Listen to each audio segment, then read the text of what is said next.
mabuhay ka, Preso! Preso! Preso! Hindi mo pwede mawala!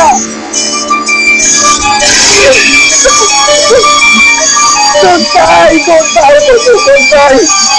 Preso! Preso! Preso!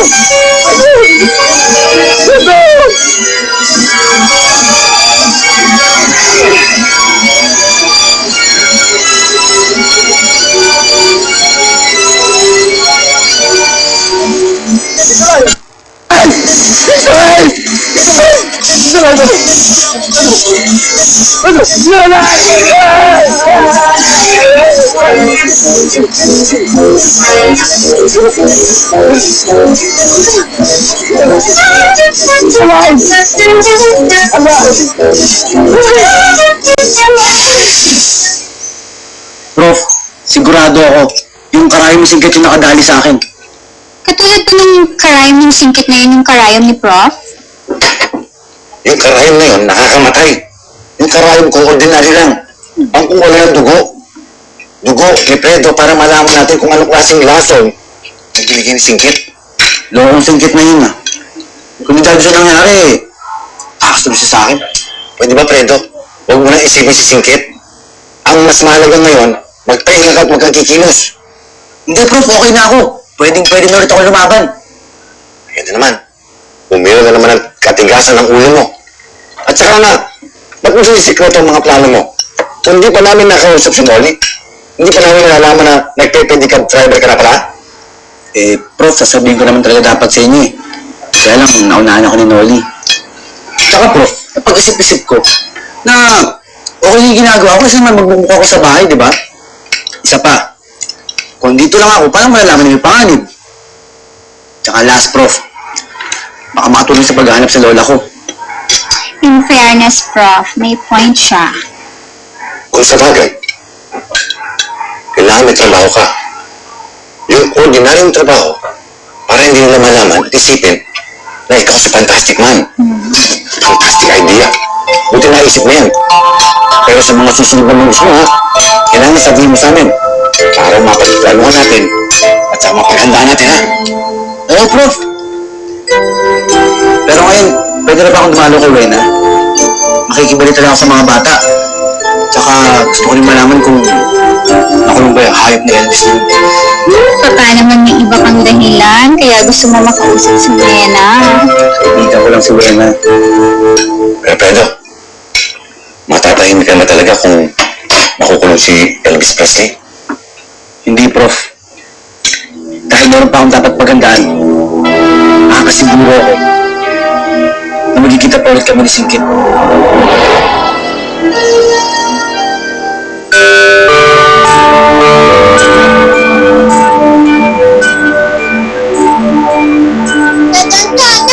Ikaw hindi ka po kakain? Tapos na ako. Kukagad ka. Kumain ka na kumain dyan. Busog ka. Aga talaga akong gumising para ipagluto kita. Ngayon makawala na tayo. Magbabago na lahat, Ikoy. Hindi na tayo magdadamay sa kasamaan ni Boss Elvis.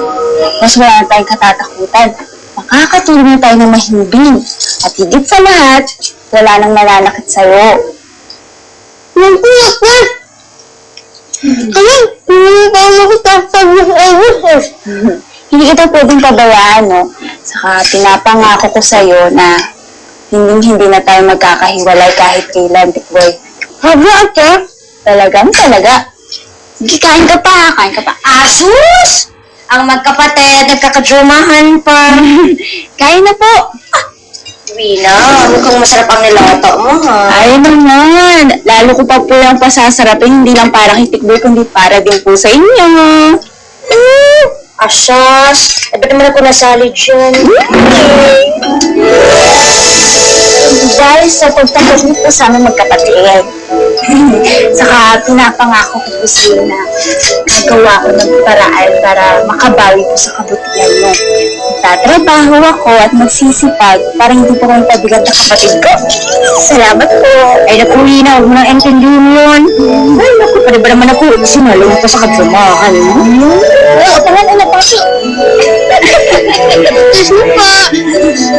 Masiba nito. Unka.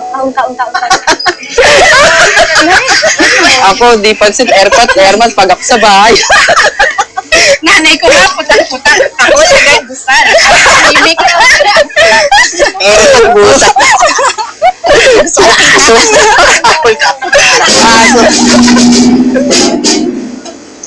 Bakit ganun? Pinili-pili yung itsura nila. Pero pare-pareho sila singkit.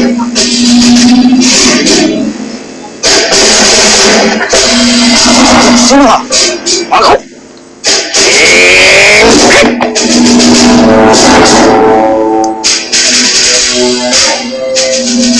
Uy, Fredo! Kagabi ka pa hinahanap ni Professor Manalo ah. Oo, nagkausap na kami. Mga nakadroga, tol. Pero, bakit ganyan? Naniningkit yung mga mata nila.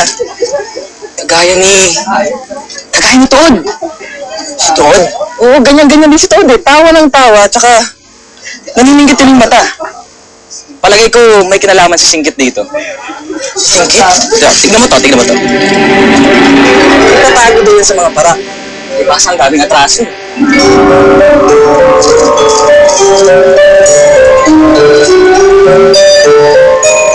Balot! Balot kayo yan! Balot! Alam mo, nagtitinda rin ako ng bibingke. Buot nila nagtiwala sa akin ng kaibigan ni Madam Celsa. At sa umaga, nagtitinda ako ng sigarilyo Pierre. Sa hapon naman, nagtitinda ako ng bibingka at mga kakanin. At sa gabi nga, eto, balot. Kaya pala kanina, walang tao ka na Madam Celsa nung dumaan ako. Natrabaho ka na pala ngayon. Wena, kamusta na mga bata? Ayun, nasa DSWD na sila, inasikaso ng mga pulis, pati mga nahuli nila. Ay, nako.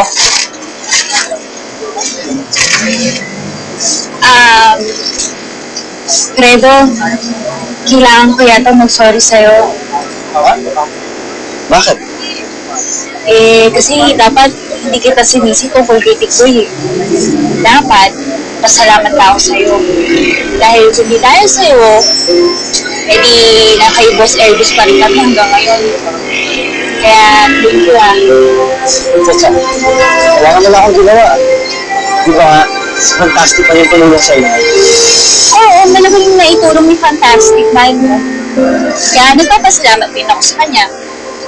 Pero sa totoo lang, para sa akin, ikaw ang hero.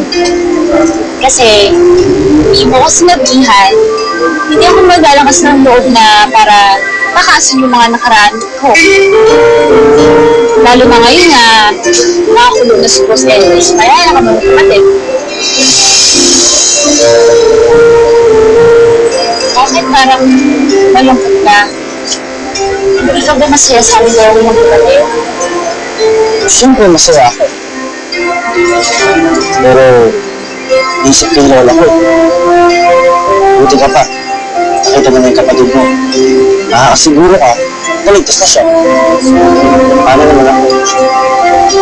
Paano ako makakasiguro na ligtas na yung lola ko? Ngayon pa naman na marami nakakalat naman sa mga loob sa lugar natin.